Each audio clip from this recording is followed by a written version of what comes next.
cinduk laris. Loh, Pak, sindane 6 berarti kurang 1, Pak. Lah aku malih tombokno ki malian. Ya jenengan sebagai seorang dalang ya kudune ngoten jenengan mayang bedino lho, Pak. Wis ora apa-apa timbang kakean ngomong kowe. Ngisin-ngisine aku 15 tahun nang kene kok wirang-wirangne. Kowe tahun ngarep rasa melu lho. Kula lho ditanggap dhewe karo Pak Mujiono, Pak. Nggih ta, Pak? Mboten. Nggih, Bapak elok mantep. Lah ya di mana? Teng Desa Darmarejo mriki. Oh iya. Sebab apa sampean ya wis wawancara karo Piyai Darmarejo? Sampun, Pak. Jujur wae. Nggih. Ketoke jawabane Piyai Darmarejo kenapa kok sampai lebih dari 15 kali wayangan kula niku sebabe napa mang terang niku. Nggih. Niki jujur lho ya aja ditambahi. Nggih, Pak. Nggih. Kula kan objektif mawon, Pak nggih. Objektif. Apa? Tidak memihak siapa-siapa. Jadi saya sebagai peneliti, Wah, lagi ngerti. Lah tak kira mahasiswa bae tukang ojek to kowe. Lagi mau apa ki mau? objektif, Pak. Objektif to. Nggih. Iya, iya tukang objektif apa adanya. Pripun pendapat Nggih. Piyai mriki? Yang pertama niku dari segi catur, Pak. Catur sekak.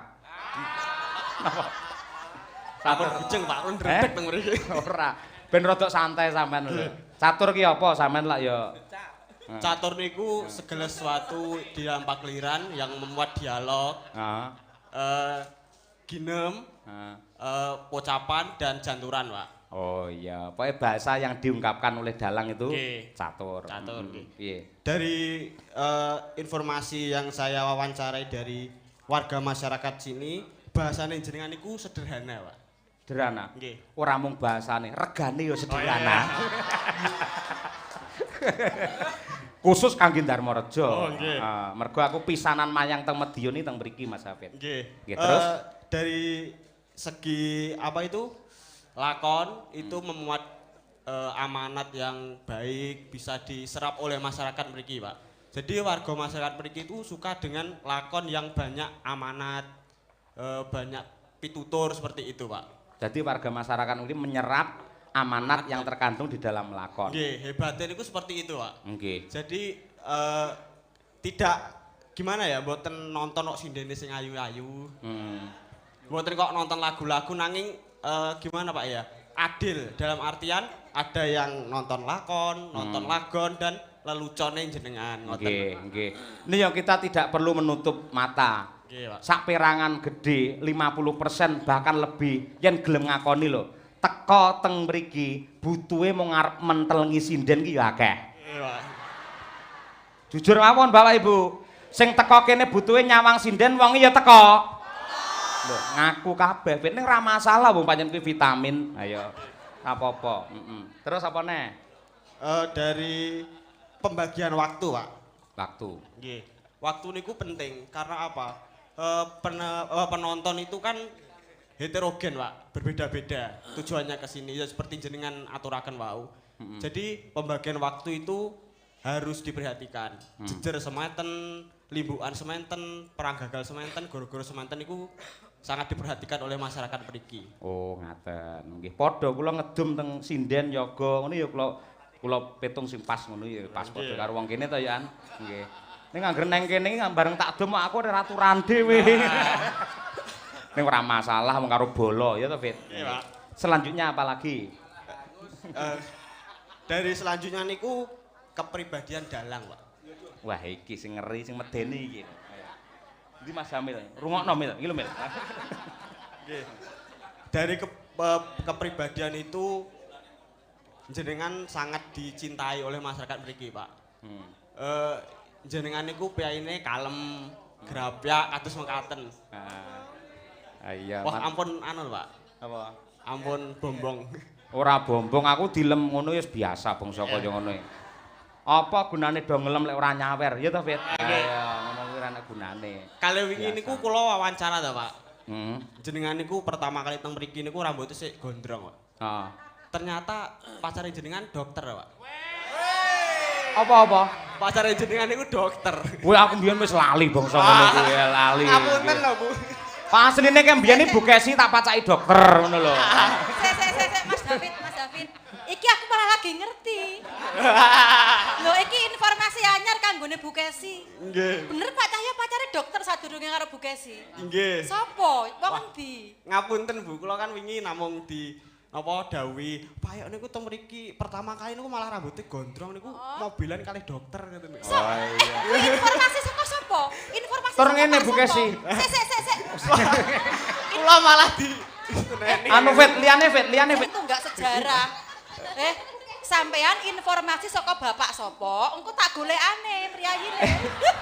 Bu Kesi, dadi ngene Bu Kesi Dalam. tak tengahi. Nggih. Ora perlu sampean goleki. Kuwi lak tandha tresnane karo awake dhewe to. Iya. Ora usah kok goleki, takon karo aku. Pancen aku mbiyen tau gandeng karo dokter. Heeh. Takoni, ora mung dokter bidan dukun bayi tau aku mbiyen.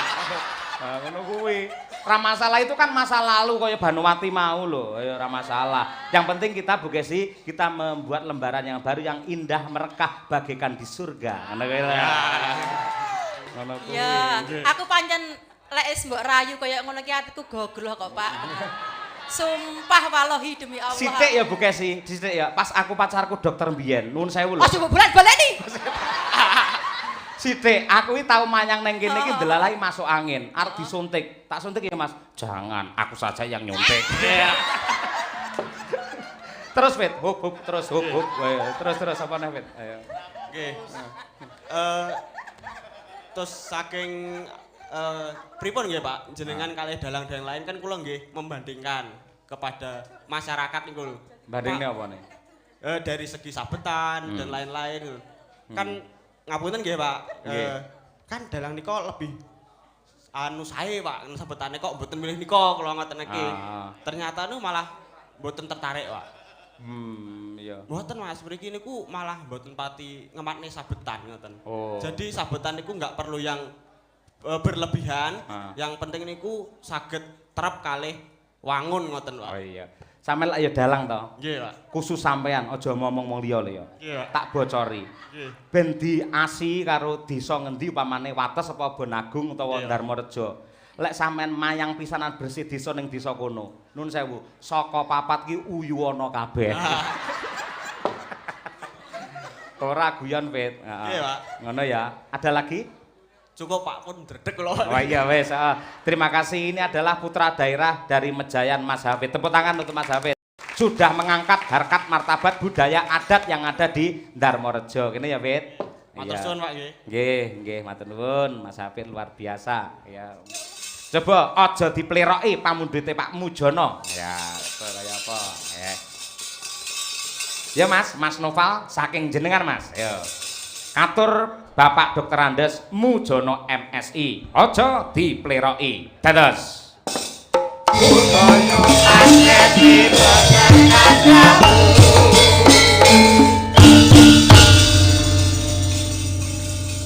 Genduk Birgita Ayu saking Kota Tahu Kediri. Nggih, Pak Dalang. Wis nate nderekne bapak ning Darmareja. Sampun. Ping pira, Nduk? 2 niki, Pak. 2 iki ya. Nggih, kula niki nggih nggumun lho, Pak. Jenengan kan 15 kali teng mriki. Lah kok Lebih kula malah. mung 2 tok to, Pak?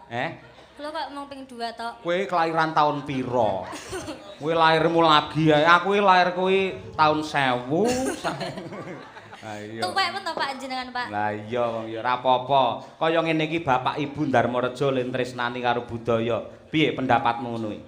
Hebat, Pak. Penontonnya kata ibu-ibu dari tahun ke tahun selalu semangat nggih, Pak. Maksud Nggih. kula niku kan biasanipun kan nek ping 15 kali niku kan bosen apa pripun to, Pak. Niki mboten Pak, ibu-ibu iki kula tekon lho, Pak. Mbak Birgita kok ya kenal aku iki ya nggumun lho, Pak. Oh, gaul Jenengan- no piyayi kene kulino mirsani teng Kuntadi Channel kalian teng Sakti TV nggih, Bu. Sakti TV. Setiap siang jam pinten Bu Lek Awan? Jam Ya, 12. jam 12. Nganti jam pinten? Nganti jam 2. Lho apale kaya ngono. Kuwi setiap hari lho kuwi. Ayo. Hebat berarti, Pak. Tepuk tangan untuk keluarga besar Desa Darmareja. Oh, kaya ngono kuwi. Lek to. Nggih. Lek mbiyen iki kene gur ibu-ibu tur jumlahe saya akeh. Wong rencanane iki musola iki arep diundurne rono. Ayo men saya kebak. Tur mbiyen anak-anak ngene iki ora enek bir nang kene iki ora enek. Apa nggih, Pak? Iki enek bocah 1, 2, 3, 4. Nang kene ya enek bocah ning kaya ngono kuwi. Heeh. Ya muga-muga seni wayang tetep berkembang sepanjang masa ya, Bir ya. Nggih, amin. Nggih. Sik, engko pilihan lagune sing ndi? Tak maca sik ya. Nggih. Pak PJ Kepala Desa, Bapak Dalang kula nyuwun gending Ibu Pertiwi. Wah, iya. Aduh. Ayo, Ibu Pak.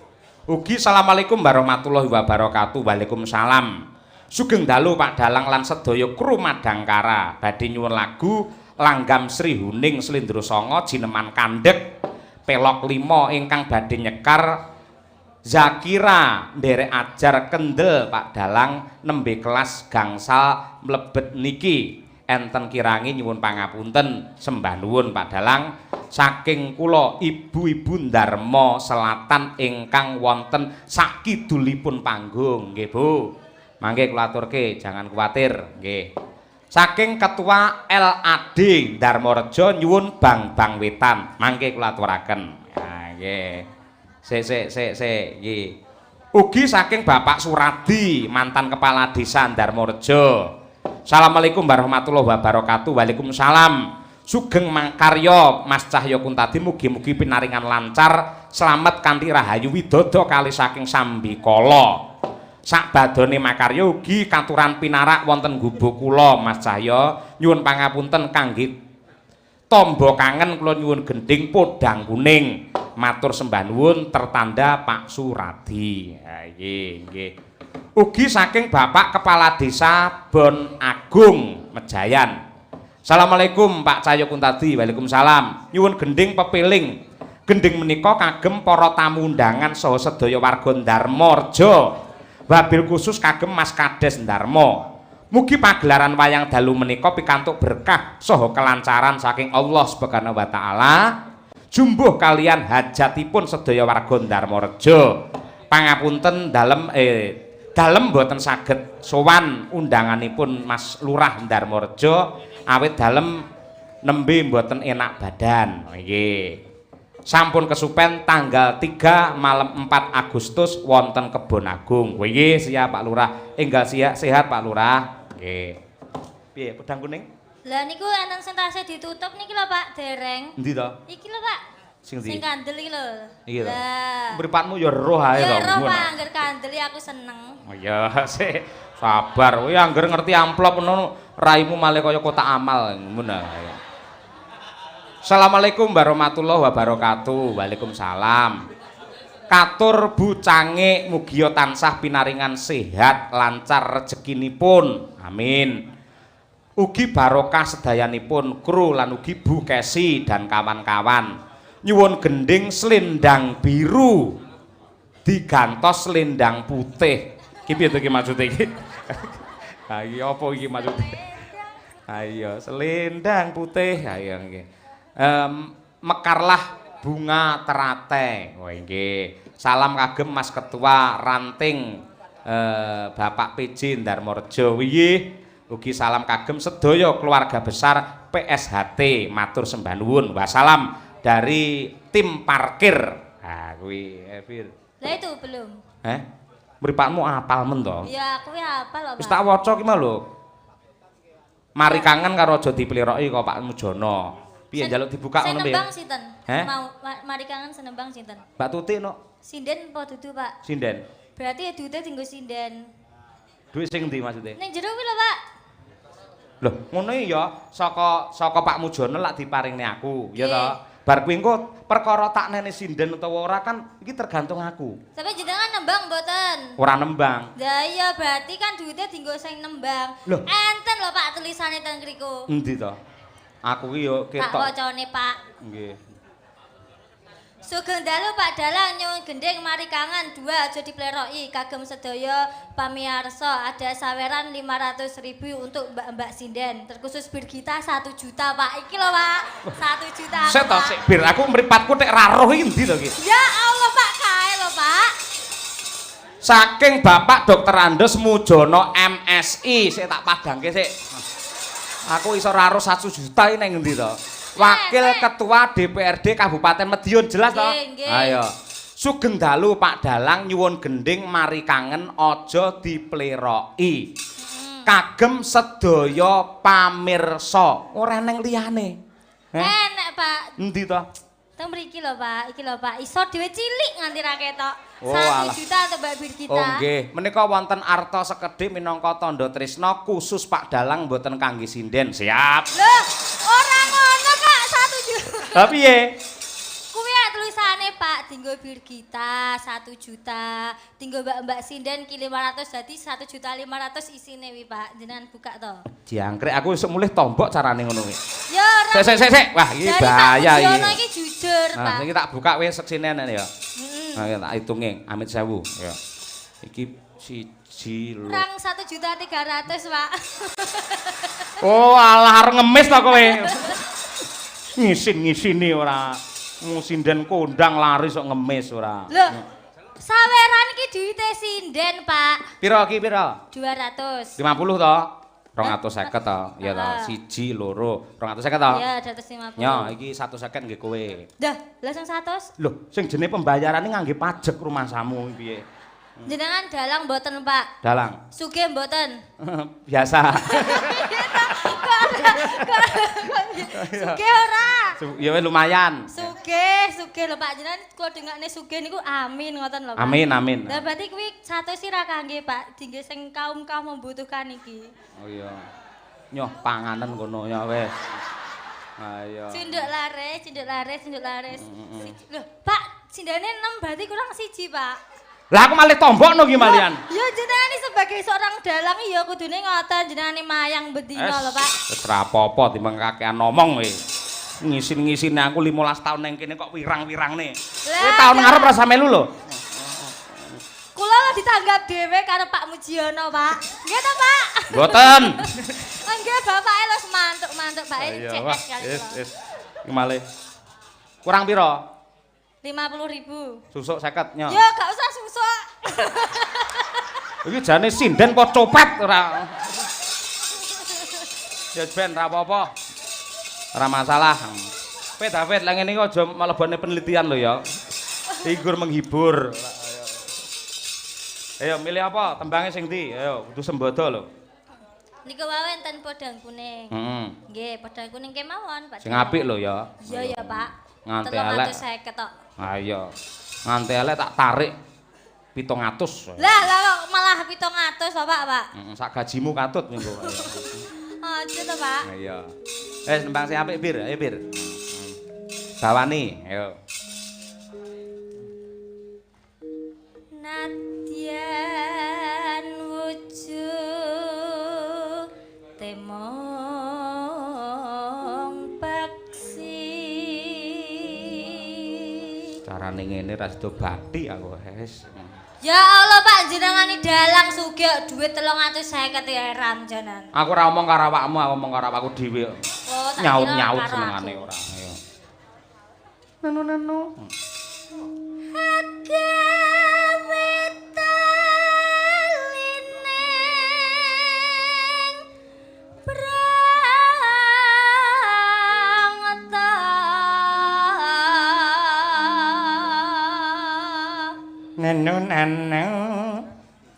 Halus manis nang sam make.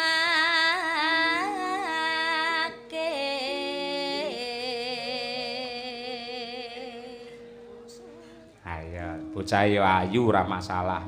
Bocah ayu dedeke ya entuk, suarane ya becik apik. Ayo. Lah aku meneh karo Birgita iki tak anggap kaya meneh karo anakku dhewe. Ora masalah. Bir asline ora mung gur 350. Wong mbok bengi iki kowe njaluk 5 juta tak keki. Ayo. Tenan ya, Pak. Nan, ning ya kuwi setahun melu aku ora bayaran we. Nggih, kula niku matur nuwun Pak kagem Ibu sinten wau, Bu, ingkang maringi tahu kalih tempe. Pak Heru, matur nuwun Pak Heru, tahune enak. Hah? Tahu tuna Pak Heru to? to? Pak Heru. Oh, asmane Pak Heru. Pak Heru, nggih. Oh iya, nggih matur nuwun. Diparingi tahu kalih tempe, kula malih kelingan tahu kula, Pak. Tahu apa? Tahuku. Tahu takwa to? Iya, tahune iki lho Pak, kuning kaya tahuku to, Pak. Oh, Ya, tahu cobi, Kediri. Pak. Nah, cobinan Pak tahune. Gah sik entah ngono ora. Mateng iki digoreng iki. Ya engko tak pangane mosok aku dalang mangan ora ya. Ala-ala padine njuk didulang. Ora sudi, ora. Paling lek ndulang aku ya ngentekne dhuwitku kowe engko alang. Ayo. Wis tak nembange sing apik. Ayo.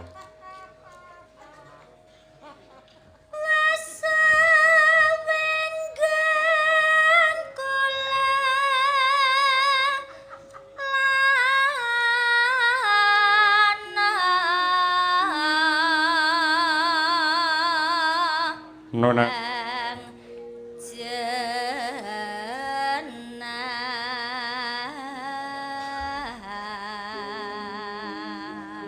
Ugi wonten dawuh saking Bapak Hari Wuryanto. Assalamualaikum warahmatullahi wabarakatuh Mas Cahyo. Waalaikumsalam. Sugeng ayahi jejibahan. Salam katur Pak Kades lan sedaya masyarakat Ndarmareja. Sugeng awontenaken bersih desa. Mugi resik desane resik manahipun kasembatan gegayuwanipun. Amin ya rabbal alamin. Sungkem kula Pak Hariwur kunjuk panjenengan sembah nuwun. Ya Bir.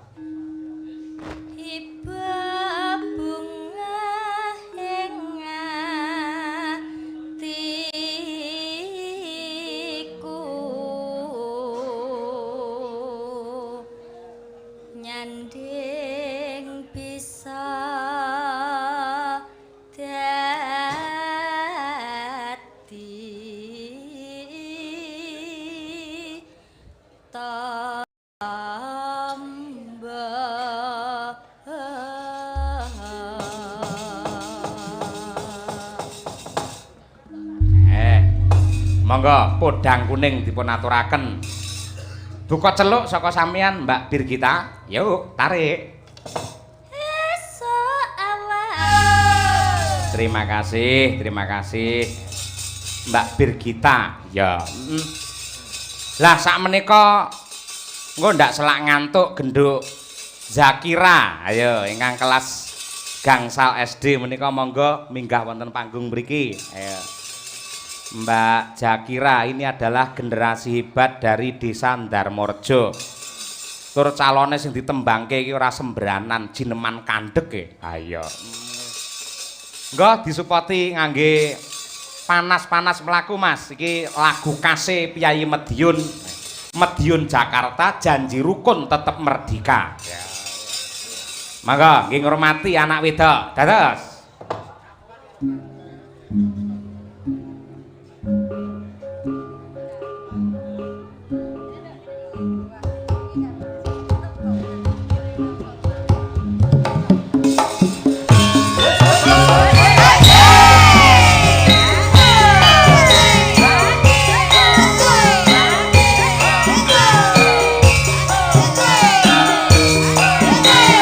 Monggo Bapak Ibu nembang bareng-bareng niki lagu khas jenengan.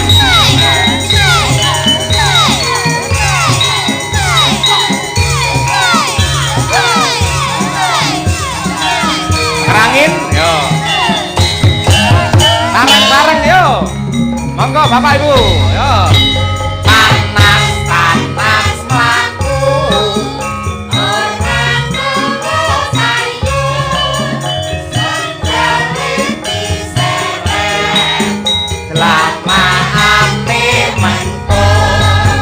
Surabaya geger ngungsi neng Madiun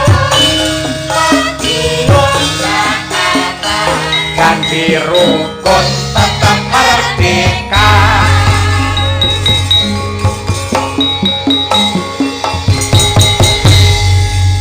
Bapak Ibu mriki tasih apal kelingan lagu niki. Kelingan nggih. Saniki tanpa ngangge gamelan cobi. Men dibarengi karo ibu-ibu waranggana mriki. Panas-panas mlaku. 1 2 3. Panas-panas mlaku. Ora Gawa payung. Sandale diseret. dlamane Surabaya.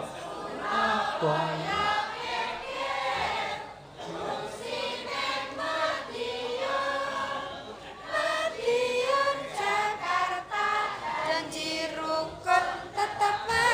Luar biasa iki. Iki lek ora wong Darmareja iki mokal iso kaya kene iki lho. Kok iso apal luar biasa. Jenengan mugi-mugi tansah pinaringan sehat murah rezeki. Oh, kaya ngono kuwi lho. So, Narso lingguwa nyapa kowe nang kono.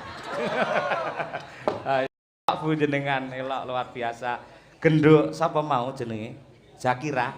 Zakira nggih. Asalamualaikum. Ngasta mic. Orang anu no cedakne tutuk ngeri. Nggih. Assalamualaikum. Waalaikumsalam. Waalaikumsalam. Kelas pinten? Gangsal. Gangsal. SD pundi? Majayan Pak. Sing jelas to, Evan. Pak Evan. Lah mula sing jelas ngono, Pak Evan ngono ayo. Mau Evan ngono tok ayo. Ibuke sinten asmane? Bu Rizka. Bu Rizka. Bu Rizka, nggih. Sampean pengen nembang, tahu melu lumba? Heeh. Lumba ben untuk piyala kae lho. Pernah tumut lomba? Pernah. Pernah. Juara. Juara. Juara. Tingkat? Teman dengan kecamatan. Tingkat kecamatan. Juara pinten? 2. 2 elok. 2 luwih apik timbang 1. 1 karo 2 ya akeh 2, Nduk. Tak kandhani. Ra apa-apa, ora masalah. Sampeyan pengen nembang dhisik iki Kandhek apa Sri Uning? Kandhek. Ayo, angel lho Nduk iki, Nduk. Mboten napa-napa, wani tenan. Nggih, mboten napa-napa. Lho ngene iki lho bocah sik semene kelas 5 SD, lek karo mik iki gila sikan ya. Lek sinden-sinden karo mik iki kudu ngokop bae. Ayo lek ora dicedhakne ya ora muni kok ayo. Nganti likaten ayo. Yo saiki jineman Kandhek nggih. Genduk Zakira. Coba kaya apa? Lek apik aja kuwatir, wis. Nano. Ayo. Pun.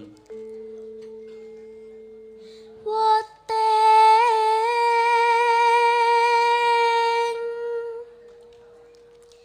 hati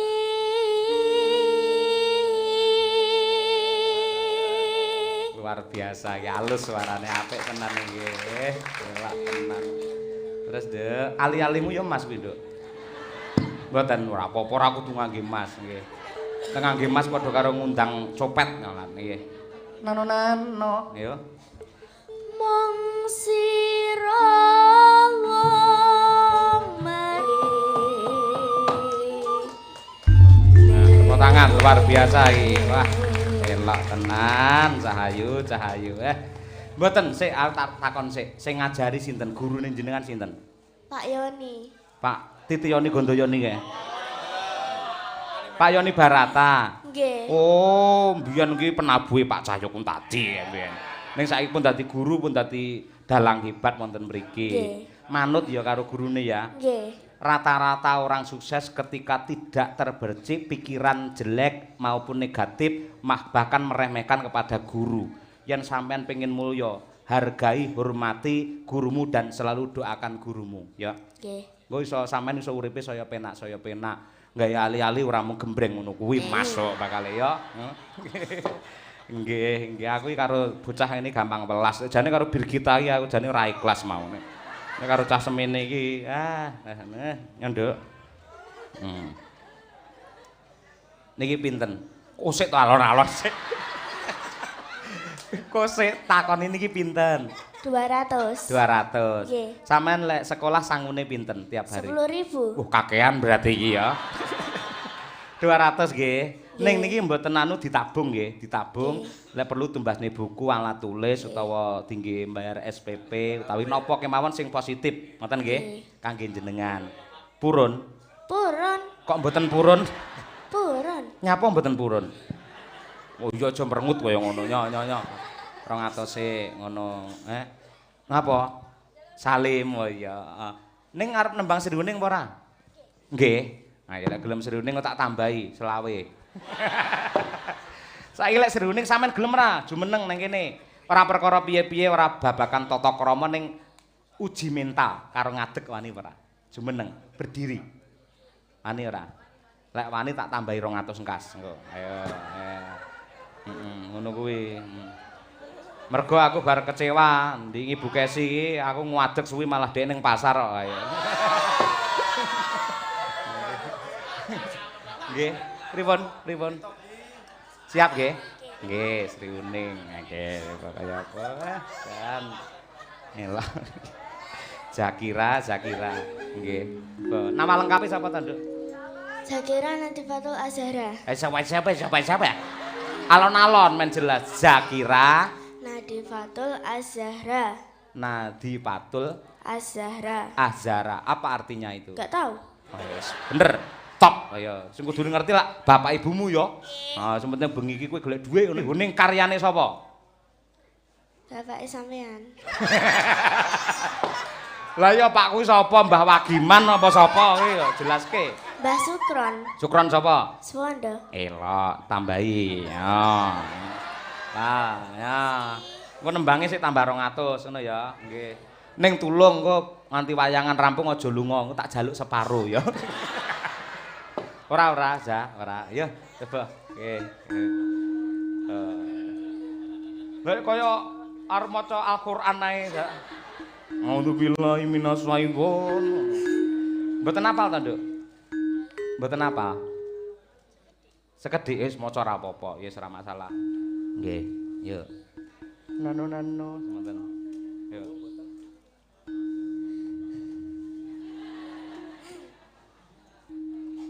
Bawa mboten? Dalam Ngangge bawa mboten? buatan. Oh mboten to, oh layak kok anu. Berarti langsung Sri Uning ngono. Oh nggih. Ya aku sing kleru, sorry. Ayo. Layak bocah bingung emak-emek ayo. Bae ora ngangge bawa, ayo. Wah, 200 ora bawa iki piye? Ora apa-apa. Ayo.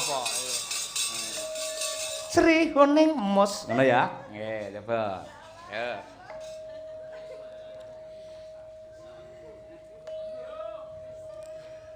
Sri Uning Mustika Tubai. Tepuk tangan para lenggah. Tak kira.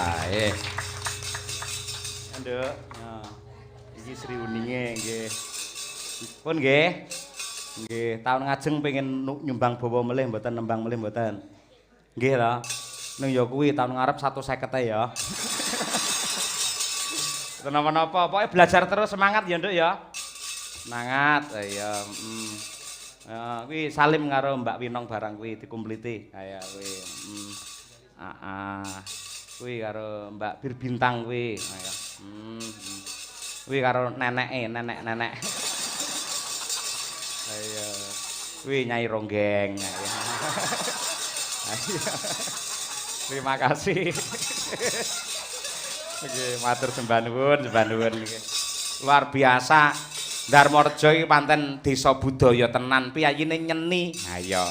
Mau nembang Madiun Jakarta ya nyatane apike kaya ngono iki bocah sik umur isih kelas 5 SD parandene nembang ya tatake kaya ngono ya lancar. Iya, Aja lali mau mburi kelir para panitia penggemar Winong ceria ngersakake ya kuwi ninggal katresnan, Mak. Ya bapak-bapak panitia sing wis foto karo awake dhewe ning mburi kelir mau. Ya. Mula Kang mangkono ya, Nong. Ya. Kun tak tang. Ya. Nimas Ayu Winong Nawangse. Oke, yo. Iya bintangnya Madangkara. Tenan. Menika pernahipun jatosipun pulunan kula ponakanipun Bu Kesi. Ning nyatanipun wegah kalah karo bulike, mbiyen bulike dadi waranggana sing multi talenta, saiki ponakane ya dadi waranggana sing hebat tenan. Ya, ning kamera ning YouTube jan cantike ora umum. Tenan, saya alise iki aja kuwandel. Ha iya wis kaya ngono. Mongko jane kuwi ya gur lukisan. Ha iya wis ben. Pripun Pak mboten dilukis, Pak? Ha iya, ning dadine lak ya apik to, Nong. Nggih, niku Ayo. teknik lho, Pak. Niku teknik. Teknik apa? Teknik make up itu. Oh, make perlu up. itu. Ngene ngangge apa lemu ngireng apa? Angus. Pakai Apa? Ya enggak lah, pakai eyebrow. Apa jenenge? Eyebrow pensil. Oh, oke, Bro. Ayo. Eyebrow pensil. Pensil alis. Ngene nganti pirang tahun lemu belajar ngelukis alis ngene? Wah, lama, Pak. Saya Sejak SMP itu sudah dandan sendiri, Pak. Jadi prosesnya panjang. Iya. Seperti itu. Syukur lek seneng sing panjang kuwi. Prosese kuwi lho, prosese. Ayo, heeh. Nggih, kula manjan remene sing panjang, Pak. Ah wis ora. Kaya entuk dalan ora gitu. Iki lho bapak-bapak panitia mau sing seragame apa kuwi batik mau ngersake Pak Dalang pokoke ninggal katresnan winong Pak Dalang ngono kuwi. Kuwi. Pak nggih panjang. Non? Pak nggih panjang. Hah? Anu semangate. Semangate panjang Semangate, ora. nggih. Nah, Iya, niku le, Pak. Iya, Bocah sik semono lek omong maring tratap ora ya.